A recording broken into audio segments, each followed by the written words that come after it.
ప్రశ్న: ఒక విద్యార్థికి స్కూల్ యూనిఫారం షర్టు తయారీకి 1 మీటర్ 80 సెంటీమీటర్లు పొడవు గల బట్ట అవసరం. 40 మీటర్ల పొడవు గల బట్టతో ఎన్ని యూనిఫారం షర్ట్లను తయారు చేయవచ్చు? ఇంకా ఎంత బట్ట మిగిలి ఉంటుంది? జవాబు: ఈ ప్రశ్నలో ఒక విద్యార్థికి స్కూల్ యూనిఫారం షర్టు తయారు చేయడానికి 1 మీటర్ 80 సెంటీమీటర్లు పొడవు గల బట్ట అవసరమని ఇచ్చారు. 1 మీటర్ 80 సెంటీమీటర్లు. దీన్ని మొత్తాన్ని సెంటీమీటర్లోకి మారుద్దాము. 1 మీటర్కి ఎన్ని సెంటీమీటర్లు? 1 మీటర్కి 100 సెంటీమీటర్లు. అంటే 1 × 100 ప్లస్ 80 అవుతుంది. 1 × 100 అంటే 100, 100 ప్లస్ 80, 100 ప్లస్ 80 అంటే 180 సెంటీమీటర్లు. ఈ 180 సెంటీమీటర్లు అనేది ఏంటి? ఒక విద్యార్థికి స్కూల్ యూనిఫారం షర్టు తయారు చేయడానికి కావాల్సిన బట్ట యొక్క పొడవు. ప్రశ్నలో 40 మీటర్ల పొడవు గల బట్టతో ఎంతమంది విద్యార్థులకి యూనిఫారం షర్ట్లు తయారు చేయవచ్చు అని అడిగారు. గుడ్డ పొడవు ఎంత? 40 మీటర్లు. ఇప్పుడు దీన్ని సెంటీమీటర్లోకి మారుద్దాము. 1 మీటర్కి 100 సెంటీమీటర్లు అంటే 40 మీటర్లకి ఎంత అవుతుంది? 40 × 100. 40 × 100 అంటే 4000. 4000 సెంటీమీటర్లు. 4000 సెంటీమీటర్లు పొడవు గల బట్టతో ఎంతమందికి యూనిఫారం షర్ట్లు తయారు చేయవచ్చు? అది ఎలా తెలుస్తుంది? ఇక్కడ బట్ట పొడవు ఎంత? 4000. 4000 డివైడెడ్ బై ఒక విద్యార్థికి ఎంత బట్ట కావాలి? 180 సెంటీమీటర్ల బట్ట కావాలి. 180. 0 0 క్యాన్సిల్ అయిపోతుంది. 400ని 18 పెట్టి డివైడ్ చేద్దాము. 18 రెళ్ళ 36. 40 మైనస్ 36 అంటే 4. ఈ 0.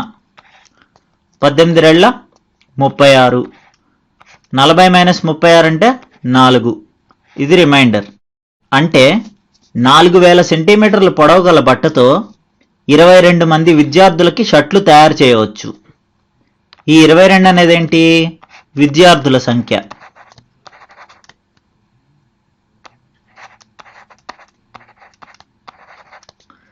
ఈ 4 అనేది ఏంటి?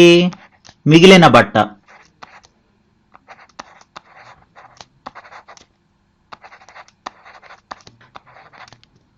ఎంత బట్ట మిగిలిందంటే 4 సెంటీమీటర్ల బట్ట మిగిలింది.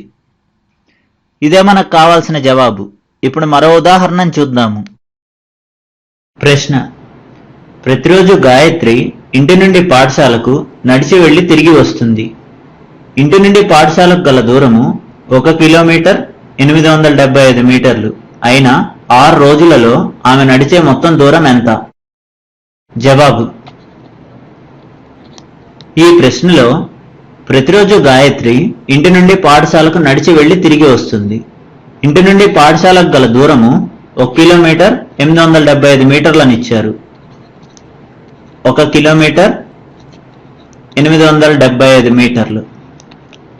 ఇప్పుడు వీటిని మీటర్లోకి మారుద్దాము. 1 కిలోమీటర్కి ఎన్ని మీటర్లు? 1000 మీటర్లు. అంటే 1 కిలోమీటర్ అంటే 1000 మీటర్లు. 1000 మీటర్లు ప్లస్ 875 మీటర్లు. ఇవన్నీ మీటర్లు. ఈజ్ ఈక్వల్ టు 1000 ప్లస్ 875 అంటే దాని విలువ 1875. ఇవి మీటర్లు. ఈ 1875 అనేది ఏంటి? ఒకసారి గాయత్రి ఇంటి నుండి పాఠశాలకు నడిచి వెళ్లే దూరము. ఏ అనేది గాయత్రి వాళ్ళ ఇల్లు అనుకుందాం. బి అనేది ఆమె వెళ్లే పాఠశాల అనుకుందాం. ఏ నుంచి బికి గల దూరము 1875 మీటర్లు. ఈ 1875 గాయత్రి ఒకసారి ఇంటి నుండి పాఠశాలకు నడిచి వెళ్తుంది. అలాగే పాఠశాల నుండి ఇంటికి కూడా నడిచి వస్తుంది. ఆ దూరం కూడా 1875 మీటర్లు. అంటే ఒకసారి గాయత్రి పాఠశాలకు ఇంటి నుండి నడిచి వెళ్ళి వచ్చే దూరం ఎంత? 1875 ప్లస్ 1875. 5 ప్లస్ 5 అంటే 10. 7 ప్లస్ 7 అంటే 14. 14 ప్లస్ 1 అంటే 15. 8 ప్లస్ 8 అంటే 16. 16 ప్లస్ 1 అంటే 17. 1 ప్లస్ 1 ప్లస్ 1 అంటే 3. అంటే 3750 మీటర్లు గాయత్రి ఒకసారి నడిచి వెళ్ళి తిరిగి వస్తుంది.